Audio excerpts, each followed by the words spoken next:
Hey there, welcome to a deep dive on Demon City. Oh, yeah. It's a brand new live-action movie based on the Japanese manga Onigoroshi. Okay, cool. So it just came out on Netflix, February 27th, and the reviews are already out. Oh, wow. And it seems like it's a visual treat, Okay. but some critics are saying the story isn't quite as sharp as those demon slaying katanas. I see. So let's break down the reviews Oh, let's do it. and see if Demon City lives up to the hype or if it's all just smoke and mirrors. I'm curious. Yeah. So one thing that's really jumping out at me is that the filmmakers seem to have totally nailed the look and feel of the manga. Okay. You know, that gritty, neon-drenched, almost dreamlike world that Onigoroshi is known for. Yeah, for sure. But capturing the essence of the story, well, that's where things get a little more complicated. Yeah, I was actually just checking out the trailer. Oh, yeah. And one thing that really stood out to me was the fight choreography. Oh. Reviewers are calling it slick, brutal, impactful. It seems like those fight scenes are a highlight for a lot of people. Yeah, the fight choreography is definitely getting a ton of praise. Okay. There's this one scene in a neon-lit ramen shop Oh, cool. where our protagonist, Shuhei Sakata, Yeah. takes down like 5 guys in the blink of an eye. Whoa. It's crazy. And the way that the director, Seiji Tanaka, uses slow motion and close-ups Okay. to highlight the raw power and precision of Sakata's moves. Yeah. It's pretty breathtaking. You can really feel the impact of every punch. Yeah, wow. Every slash of the katana. Yeah, I can already picture it. It's intense. And speaking of Sakata, Yeah. the actor who plays him, Toma Ikuta, Right. he seems to be getting a lot of love for his performance. Yeah. As this vengeful hitman. Ikuta is known for being a really versatile actor. Okay. And he definitely brings a certain intensity to the role of Sakata. He manages to convey this sense of inner turmoil that Sakata is going through. Even though, from what I'm reading, the script doesn't give him a whole lot to work with emotionally. That's interesting because I was just getting to the fact that a lot of reviewers are saying that the film lacks emotional depth. Right. Like the script just skims the surface of the characters. Yeah. And Sakata especially ends up feeling a little one-dimensional. Yeah, it's almost like the writers got so caught up in crafting these amazing action sequences that they forgot to give the characters any real depth or complexity. Interesting. Especially Sakata. Yeah, that's a good point. Yeah. And then there's the plot itself. Well, some critics have pointed out that it's pretty predictable. We've seen this kind of revenge story before. Yeah. And Demon City doesn't really do anything new or surprising with it. Right. And there's even been some talk of plot holes. Oh, really? Like how Sakata recovers from being in a vegetative state. It's a little unbelievable. You know, the revenge story is a classic for a reason. Yeah. But it needs to be done well to really grab the audience. Yeah. And unfortunately in Demon City, it seems like they relied a bit too much on those familiar tropes. Okay. And didn't quite manage to add that extra layer of intrigue or originality I see. that would make the story truly captivating. And yeah, that plot hole about Sakata's recovery, that's a pretty big one to just gloss over.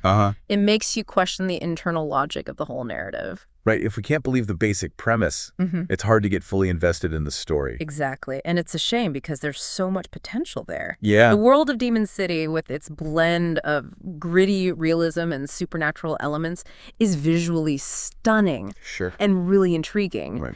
But the story itself doesn't quite live up to that potential. Yeah, it kind of makes you wonder, did they sacrifice substance for style? I mean, they nailed the aesthetics, the action, but at what cost? That's a great question. Yeah. And it's one that a lot of viewers are asking. Right. So let's shift gears a bit. And take a closer look at the source material. Yeah, right. The Onigoroshi manga. Okay. You might be wondering how the film handles adapting that rich world. Yeah. And those complex characters that the manga is known for. Well, having never read the manga myself, Okay. I'm curious to know more about how Demon City stacks up against its source material. Right. Some critics have said that while the film captures the visual style of Onigoroshi, it doesn't quite do justice to the story's depth. Yeah. What are your thoughts on that? Well, it's true that Onigoroshi is known for its intricate world building and complex characters. Okay. The manga delves into the history of the demons, their society, their motivations. Interesting. You know, it explores this delicate balance between the human world and the demon realm. Okay. And while the film touches upon some of those elements, it definitely streamlines them, focusing more on the action and the visuals. Okay. But is streamlining always a bad thing? That's a good question. I mean, sometimes you have to make choices when adapting a story from one medium to another, right? Absolutely. Yeah. You can't always cram every single detail from a manga into a 2-hour film. Right. But in this case, it feels like some of those cuts might have been detrimental to the overall narrative. Okay. For example, the manga spends a lot of time developing the relationship between Sakata and his former mentor, a character who's barely even mentioned in the film. Oh, wow. That relationship is crucial to understanding Sakata's motivations and his inner conflict. So by cutting out that backstory, they basically robbed Sakata of a key dimension that could have made him a more compelling character. Exactly. It's like they gave us the shell of the character, but not the heart. Yeah, it's a good way to put it. And it's not just Sakata. Right. The manga also gives us glimpses into the lives of the demons, their struggles, their desires. It humanizes them. Yeah. Even though they're these terrifying creatures. Right. But in the film, yeah, they're mostly just these faceless, menacing figures that serve as obstacles for Sakata to overcome. That's a shame because from what I've heard, even their visual design is pretty cool. Oh, yeah. They're described as having this eerie presence, these intricate masks that reflect their demonic nature. Yeah, for sure. It sounds like a missed opportunity to explore their world a bit more. Absolutely. There's a scene in the manga where Sakata encounters a group of demons who are mourning the loss of one of their own. Oh, wow. It's a powerful moment that shows that even these creatures have emotions, they have bonds, they experience loss. Yeah. Imagine if they'd included something like that in the film. Right. It would have added so much depth and complexity to the antagonists. Yeah. Instead of just portraying them as one-dimensional villains. Right. It would have given the audience a reason to care about them, even fear them. Yeah. On a different level. Totally. It's like we see the cool masks, the creepy vibe, but we're left wondering, who are these beings really? Right. What drives them? And that lack of depth, I think, is one of the main reasons why the film feels a bit hollow. Yeah. Despite its impressive visuals and action sequences.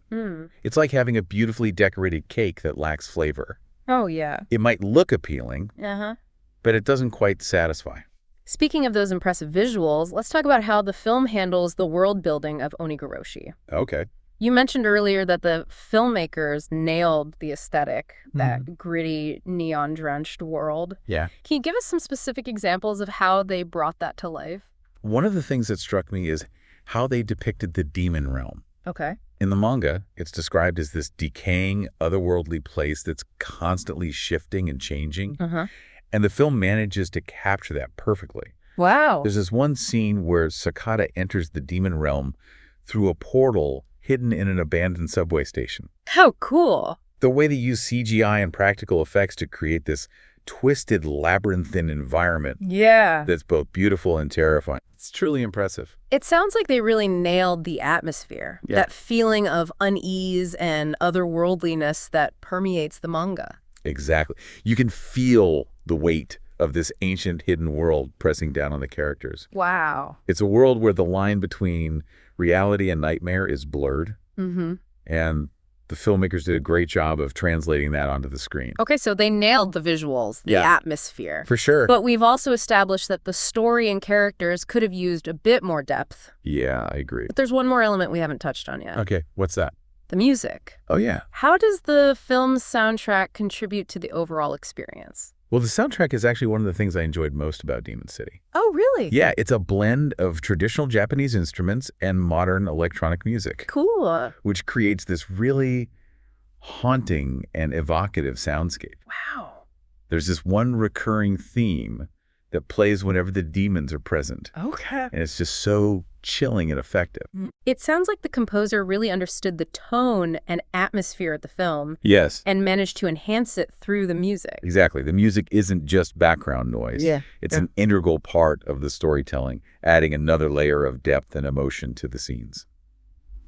So we've got stunning visuals. Yes. A killer soundtrack. Yeah. Some incredible action sequences.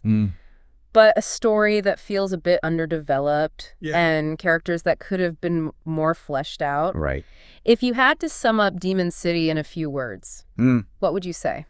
I'd say it's a visually stunning, but narratively flawed film. That's sure to divide audiences. Oh, really? Yeah. Some viewers will be captivated by the action and the visuals. Yeah. While others might be left feeling disappointed by the lack of depth and originality in the story. It sounds like a classic case of style over substance. Kind of. But hey, sometimes you just want to be entertained, right?